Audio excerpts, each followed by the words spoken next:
Bəli, sistemi istifadə etmək üçün ilk öncəliklə biz sistemimizdə filial yaratmalıyıq. Avtomatik olaraq mən burada gördüyünüz kimi yaratmışam filialımı. Siz istədiyiniz zaman yeni filiallar buradan təyin edə bilərsiniz. Misal üçün Qarayev filialı və ya Sədərək filial olaraq təyin edirik. Bu bizə anbarımız yoxsa mağazamız ona təyin edə bilir. Məsəl üçün mağaza qoyuruq və yeni bir filialımız yaranmış olur burada. Bütün işçilərimiz isə burada iş hesabı yarada bilirik və həmin hesablara onlara e-mail, poçta təyin edə bilirik ki, burada hər işçilərimiz özləri öz akkauntundan girib daxil edə bilsinlər.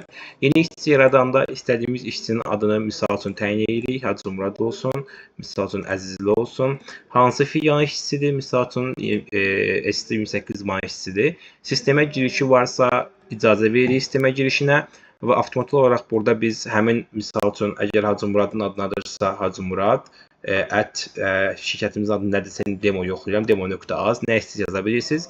İstədiyiniz şifrəni bura təyin edə bilirsiniz. Məsəl üçün test 1 2 3 və ona rol təyin edə bilirsiniz burada. Əgər admindirsə saxlasaz ümumi admin olacaq. Yoxdursa burada rollar bölməsindən satıcı, ambarçı istəyən rola yaradıb ona təyin edirik. Yadda saxlayırıq bunu.